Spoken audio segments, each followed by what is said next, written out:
बिस्मिल्लाहिर्रहमानिर्रहीम। आज का हमारा टॉपिक है chapter number 1 exercise 1.6। Question number हमारा आज का है 4। इसकी स्टेटमेंट है the third angle of an isosceles triangle is 16 degree less than the sum of other two equal angles. Find the three angles of the triangle. Solution पे चलते हैं। सबसे पहले हम समझते हैं कि आइसोसेलेस ट्रायंगल का क्या मतलब होगा।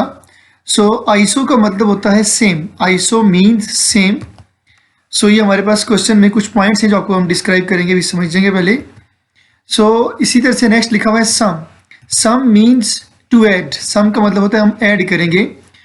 Third angle of an isosceles triangle, एक आइसोसेलेस ट्रायंगल होगी जिसकी दो साइडें और दो एंगल आपस में बराबर होंगे, इक्वल होंगे।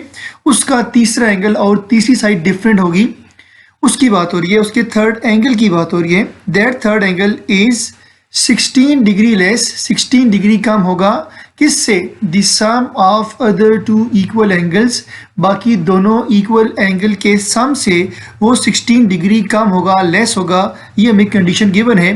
Find the three angles of the triangle. तो हमने वो ट्राइंगल बनानी भी है, उसके तीनों एंगल फाइंड आउट भी करने हैं।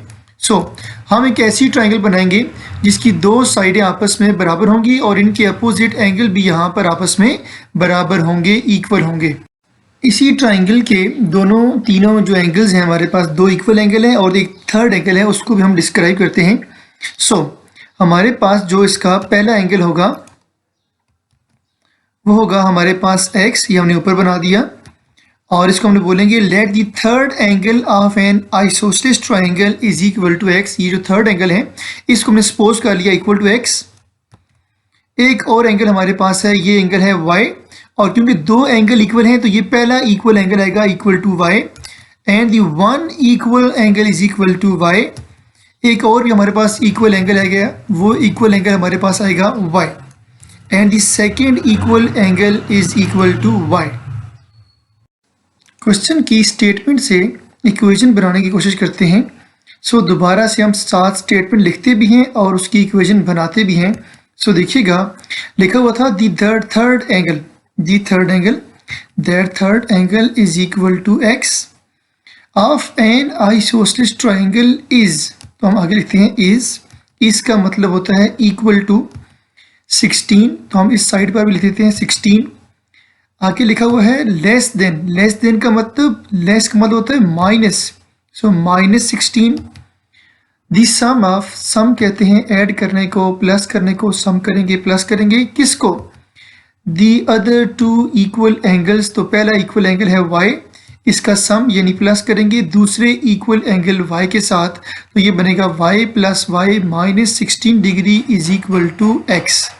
x इज इक्वल टू बन जाएगा 2y माइनस 16 और ये 2y यहाँ पे प्लस हो रहा है, वहाँ पे जाके माइनस होगा। तो ये बन जाएगा x minus 2y is equal to 16। Equation number 1 we know that. Next पढ़ते हैं sum of angles of a triangle is equal to 180 degree. Sum का मतलब होता है प्लस करना, ऐड करना। एंगल्स ऑफ ए ट्रायंगल, किसी भी ट्रायंगल के एंगल्स को ऐड करें तो उनका सम इक्वल आता है, बराबर आता है 180 डिग्री के। तो यहाँ पे हमारे पास तीन एंगल्स हैं, हम तीनों को ऐड करेंगे।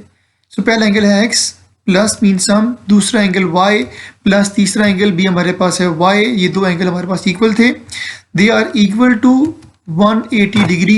यानी इन तीनों का सम आ जाएगा इक्वल टू 180 डिग्री। तो हमारे पास नेक्स्ट जो इक्वेशन बन जाएगी वो बनेगी x प्लस y क्या बनेगा 2y equal to 180। Equation number 2।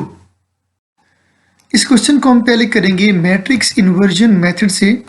Matrix inversion method में हमारे पास ऑलरेडी हमारे पास दो इक्वेशंस हैं, इक्वेशन 1 और 2 हमारे पास मौजूद है। हम सबसे पहले इसको मैट्रिक्स फॉर्म में लिखेंगे। हमारे पास मैट्रिक्स फॉर्म इस तरह से बनेगी कि हमारे पास जो वेरिएबल x और x हैं इनका कोएफिशिएंट 1 1 यहाँ पे आ जाएगा, 1 1 यहाँ पे आ जाएगा। और जो वेरिएबल y का कोएफिशिएंट है -2 और +2 वो यहाँ पे आ जाएगा। और जो हमने वेरिएबल x और y यहाँ पे छोड़ दिया वो नेक्स्ट मैट्रिक्स में आ जाएगा इक्वल टू 16 और 180 नेक्स्ट मैट्रिक्स में आ जाएगा। उसके बाद हमारे पास ये मैट्रिक्स होती है, पहली मैट्रिक्स इसको बोलते हैं हम A, नेक्स्ट मैट्रिक्स हमारी होती है वेरिएबल वाली matrix, that is X equal to, और जो हमारे पास लास्ट इसमें मैट्रिक्स आएगी दैट मैट्रिक्स इज बी। यहाँ पे हमने वेरिएबल एक्स वाई की वैल्यू निकालनी है, तो उसकी मैट्रिक्स एक्स को अलग कर देंगे। ए यहाँ पे मल्टीप्लाई हो रहा है, वहाँ पे जाके ए की पावर -1 बन जाएगी, जिसको हम पढ़ेंगे ए इनवर्स इंटू बी। जो ए की वैल्यू है वो तो हमें पता है कि ये की हमारे पास वैल्यू है। हम इसका ए का मॉड यानी ए का डिटर्मिनेंट निकालेंगे इस तरह से कि दो सीधी सीधी लाइनें होंगी, उनके दरमियान में माइनस होगा। इस साइड पर हमारे पास जो डायगोनल एंट्रीज हैं वो मल्टीप्लाई करेंगे, और माइनस की इस साइड पर नॉन डायगोनल एंट्रीज को मल्टीप्लाई करेंगे। इसको एक मरतबा फिर देखते हैं कि हमारे पास ये डायगोनल एंट्रीज हैं, इसको हम पहली ब्रैकेट में मल्टीप्लाई करेंगे, और ये हमारे पास नॉन डायगोनल एंट्रीज हैं, इसको हम यहाँ पर मल्टीप्लाई करेंगे दूसरी ब्रैकेट में। आगे हम इनको आराम से सॉल्व कर लेते हैं। ये बनेगा 2 1 2 माइनस माइनस प्लस 2 1 2, तो इसको ऐड करेंगे 2 + 2 कितना आएगा 4, which is not equal to 0, non singular, so solution set is possible. अब ए इनवर्स निकालने के लिए हम सबसे पहले निकालेंगे एडजॉइंट ऑफ ए। तो हमें पता है कि हमारे पास ए की ये वैल्यू है, तो हम निकालेंगे एडजॉइंट ऑफ ए। इसका एडजॉइंट ऑफ ए ऐसे निकालते हैं कि जो पहले इसकी डायगोनल वाली एंट्रीज हैं उनकी आपस में जगह चेंज कर देंगे, और जो नॉन डायगोनल एंट्रीज हैं इनकी हम साइन चेंज कर देंगे। हमने एडजॉइंट ऑफ ए भी निकाल दिया और ए डिटरमिनेंट भी निकाल दिया। अब निकालेंगे ए इनवर्स। ए इनवर्स का फार्मूला होता है 1/a determinant into adjoint of A. इसकी वैल्यू पुट करेंगे, ए इनवर्स आएगा 1/a डिटर्मिनेंट की वैल्यू 4 इंटू एडजॉइंट ऑफ ए की वैल्यू हम पुट कर देंगे, तो ये हमारा ए इनवर्स आ जाएगा।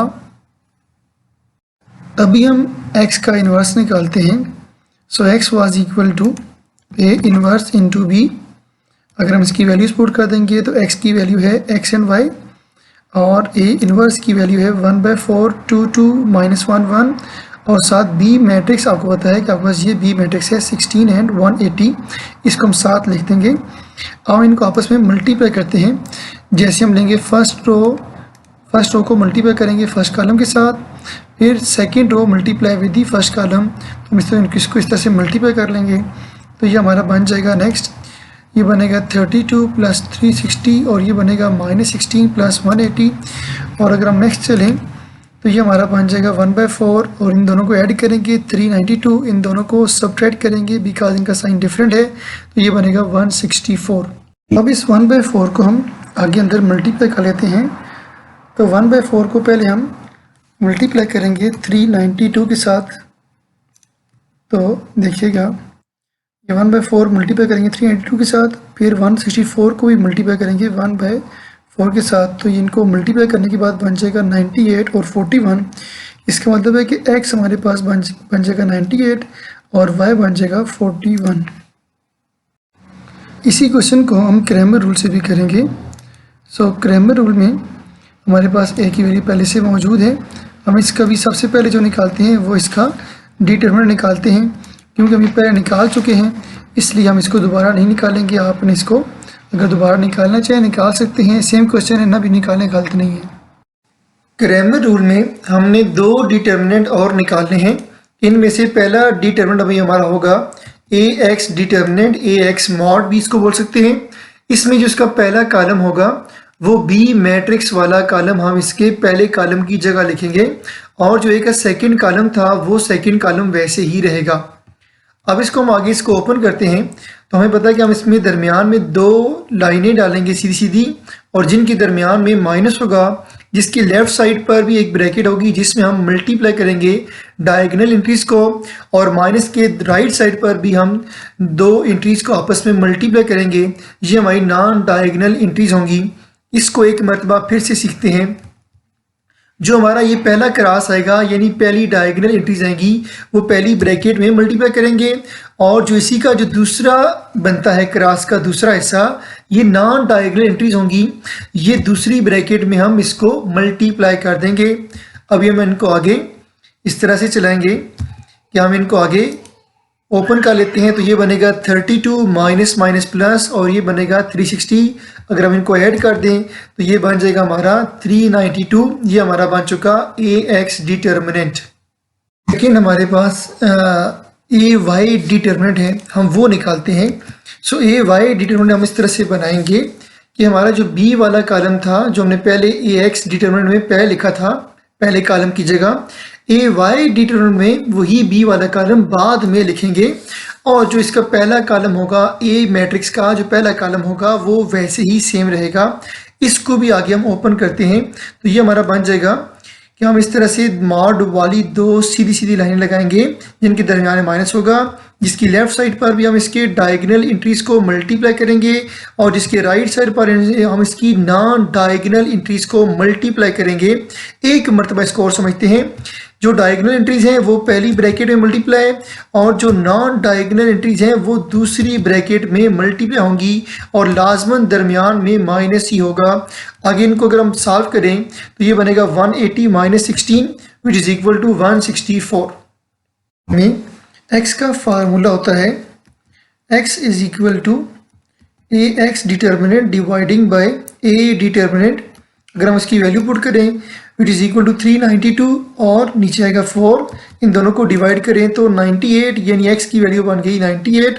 और y का फार्मूला होता है y is equal to A Y determinant dividing by A determinant. इनकी वैल्यू भी अगर आप पुट कर देंगे तो ये बनेगी 164/4।